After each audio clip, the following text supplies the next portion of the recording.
ఎవరైతే ప్రభువుకు దూరమైపోతారో, ఎవరైతే ప్రభువుకి దూరమై వెళ్ళిపోతారో గమనించండి దేవుని ప్రజలారా.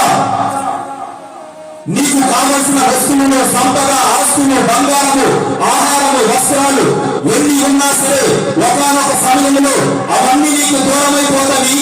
నీకు కనబడేది చివరికి దుఃఖమే, దుఃఖమే, దుఃఖమే. అందుకే వాక్యం సెలవిస్తుంది. సంఘస్థులతో తిరుగులతో అపోస్తలుడైన పౌలు గారు అంటూ ఉంటారు, ఇదిగో సంగమా, ఎవరైతే ప్రభువునందు ఉంటారో, ఎవరైతే ప్రభువులో నివాసము చేస్తారో వారు ప్రభు ఆనందాన్ని నిత్యము పుట్టిస్తూ ఉంటారు. హల్లెలూయా, హల్లెలూయా.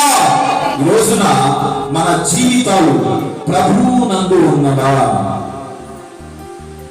ప్రభువునందు మన జీవితాలు కొనసాగించబడుతూ ఉన్నవా? ప్రభువు లేకపోతే మన జీవితాలు వ్యర్థం. వాక్యం ఇలాగ సాగిస్తుంది. ఒకడు లోకమంతటిని సంపాదించుకొని, ఒకడు లోకములో ఉన్నటువంటి అంతటిని సంపాదించుకొని తన ప్రాణాన్ని పోగొట్టుకుంటే వానికేమి ప్రయోజనం? అంటే ఇక్కడ ఆత్మీయ అర్థం ఏంటంటే, ఈ లోకములో ఉన్న సమస్తము నీ ఇంటిలో ఉన్న, ఈ లోకములో ఉన్నటువంటి అన్ని కూడా నీ ఒంటిలో, నీ ఇంటిలో ఉన్న ప్రభు లేకపోతే అది నిండు సున్నా.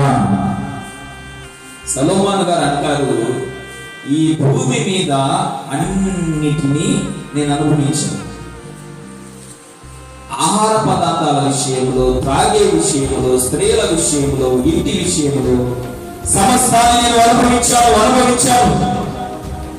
సమస్తాన్ని నేను తెలుసుకోవాలని నా ప్రాణము, నా కన్ను చూసినదల్లా దానికోసం నేను వెళ్ళాను, అనుభవించాను. అయితే సొలొమోను, ఈ లోకంలో నీకు సంతోషం దొరికిందా? ఈ లోకంలో నీకు ఆనందం దొరికిందా? ఈ లోకంలో నీకు నెమ్మది దొరికిందా? అంటే ఈ లోకములో పడే ప్రతి ఒక్క ప్రయాస వ్యర్థమే. ఈ లోకములో ఉన్నవన్నీ వ్యర్థమే. అయితే సొలొమోను, అయితే వ్యర్థము కానిది ఏంటి?